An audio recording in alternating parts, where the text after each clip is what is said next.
Hello दोस्तों, स्वागत है आपका मेरे चैनल में। आज की कहानी में आपको बताऊंगा कैसे बेटी शादी के बाद पराई हो जाती है और शादी के बाद कैसे किसी लड़की की पूरी ज़िंदगी बदल जाती है। अगर आपको ये वीडियो अच्छी लगी तो इसे शेयर करें, सब्सक्राइब करें, लाइक भी करें और कमेंट करके बताएं कि स्टोरी कैसी है।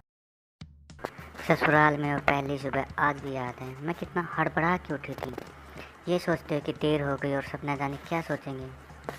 एक रात ही तो नए घर में काटी है और इतना बदलाव, जैसे आकाश में उड़ती चिड़िया को किसी से ने सोने की मोतियों का लाल देकर पिंजरे में बंद कर दिया हो। शुरू के कुछ दिन तो यूं ही गुजर गए। हम घूमने बाहर चले गए। जब वापस आए तो सासू माँ की आंखों में खुशी तो दिखी, लेकिन बस अपने बेटे के लिए ही दिखी मुझे। सोचा शायद नया नया रिश्ता है, एक दूसरे को समझने में देर लगेगी, लेकिन समय ने जल्दी ही एहसास करा दिया था कि मैं यहाँ पे बहू हूँ।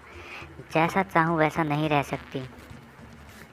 कुछ कायदा है, मर्यादा है जिसका पालन मुझे करना होगा। धीरे धीरे बात करना, धीरे से हंसना, सबके खाने के बाद खाना, ये सब आदतें जैसे अपने आप ही आ गई हों। घर में माँ से भी कभी कभी बात होती थी। धीरे धीरे पीहर की याद सताने लगी। ससुराल में पूछा तो कहा गया अभी नहीं, कुछ दिन बाद। जिस पति ने कुछ दिन पहले ही मेरे माता पिता से ये कहा था कि पास ही तो हैं, कभी भी आ जाएगी, अब उनके भी सुर बदलते हुए दिखे।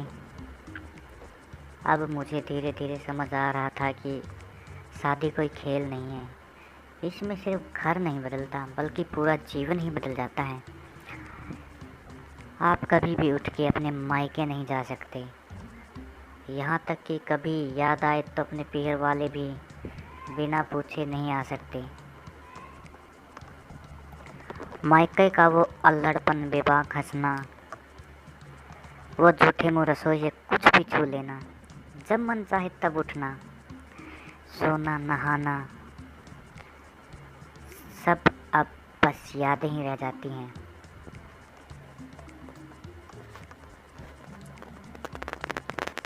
अब मुझे समझ आने लगा था कि क्यों विदाई के समय सब मुझे गले लगाकर रो रहे हैं। असल में मुझसे दूर होने का एहसास तो उन्हें ही हो रहा था, लेकिन एक और बात थी जो उन्हें अंदर ही अंदर परेशान कर रही थी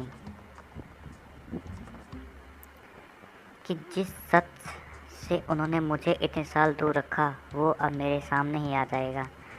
पापा का ये झूठ कि मैं अपनी बेटी नहीं बेटा हूँ अब और दिन नहीं छुप पाएगा।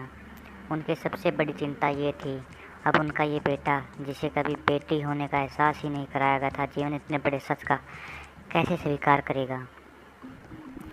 माँ को चिंता थी उनकी बेटी ने कभी एक गिलास पानी तक का नहीं उठाया, वो इतने बड़े परिवार की जिम्मेवारी कैसे उठाएगी।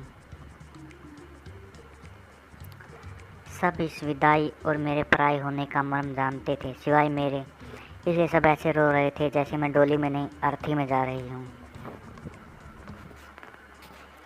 आज मुझे समझ आया कि उनका रोना गलत नहीं था। हमारे समाज का नियम ही ये है, एक बार बेटी डोली में विदा हुई तो फिर वो बस मेहमान हो जाती है।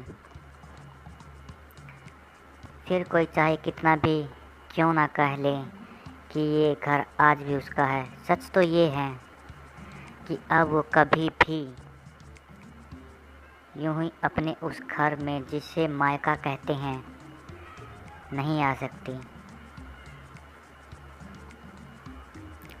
तो दोस्तों, कैसी लगी ये स्टोरी? अगर आपको अच्छी लगी हो तो प्लीज़ कमेंट करके बताएं और मेरे इस चैनल को सब्सक्राइब करें। धन्यवाद।